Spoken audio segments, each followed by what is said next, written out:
Hello, and welcome to the Banker's Tech Talk video series, looking at all things fintech. We've been going now for about 6 years, and you can watch all previous episodes on thebanker.com/tech talks. I'm Joy Macknight, managing editor of The Banker, and I'm joined this week by Ron Biscardi, who's CEO of iConnections, which is an online community bringing together alternative investment professionals. Ron, thanks so much for joining me. Thanks. Happy to be here, Joy. Thanks for having me. So can you tell me a little bit about what iConnections does? And then also, how has the COVID-19 pandemic really impacted your business? We're probably a little bit unique in that our business came into existence in large part because of the pandemic. So what we do is provide an online platform for the alternative investment community to engage in capital introduction activities. So in essence, we bring together allocators in the alternatives world with managers who run strategies that exist in the alternatives world. So this is venture capital firms, private equity, hedge funds, pretty much anyone that is running money in a private fund structure would have an interest in being a member of our platform.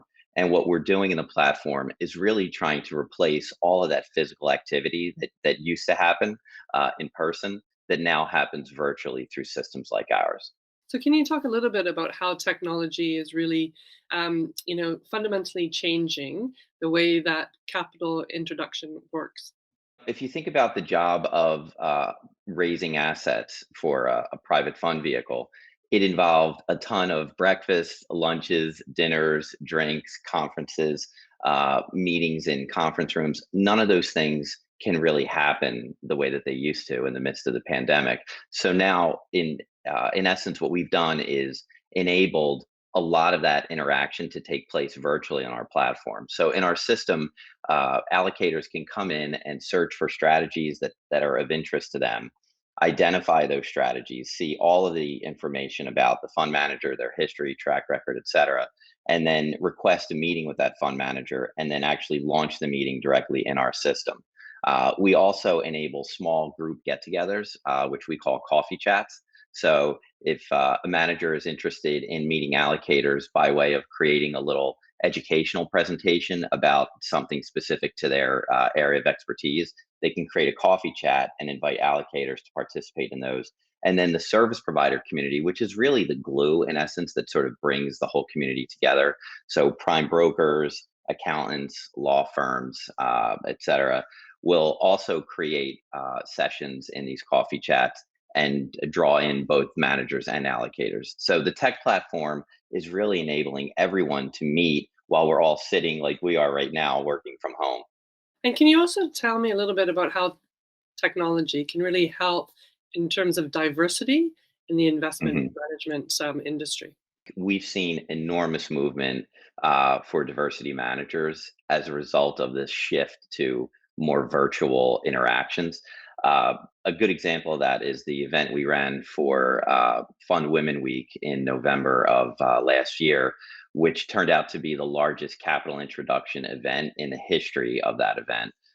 We had about 1,200 people participate in the system. So what's happening is in a virtual world, the cost is a fraction of what it is to throw an event in the physical world. So unlike a typical conference where you have to pay for lunches and dinners and drinks and rent the space in the hotel and things like that, all of that expense goes away in a virtual world, and you're able to interact, much less expensively. So by lowering the cost, we're just lowering the bar, the entrance fee, if you will. So for a diversity manager who's running a small amount of money, it's difficult to pay for the conference registration. While the virtual events are a fraction of that.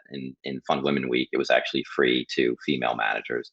And then you don't have the travel, you don't have to pay for all the meals and the plane tickets and the hotel rooms. So for sure, it is making it much more uh, accessible. I'd say the capital is much more accessible than it is in a physical format. And then how does iConnections really bring together institutional investors with philanthropy? Interestingly, our sort of entrance into the business was by way of the biggest charity cap intro event of 2020. We threw an event called Funds for Food, which was the biggest cap intro event, virtual cap intro event of 2020. We had about 400 allocators participate in that event, and these were, the biggest endowments and foundations in the world, who realized that in this format we were sort of monetizing their time and attention for the benefit of food insecurity, which of course, at that time we threw this event in June of last year. It was at the height of the pandemic, and you saw massive lines to get into food banks. So in that event, we brought together this incredibly prestigious allocator community who put their time in to meet with managers. We did about 3,000 virtual meetings and raised $2 million for food insecurity in the process. So we are at iConnections. This is a really important aspect of our business. Everything we do, we're trying to find ways to link social good with the business side of what we do. And of course, serving endowments and foundations, this is a huge part of their mission. Everything has come together really nicely as a result. Well, thank you so much for your insights, Ron. Great. Thanks for having me, Joy. It was great to be here.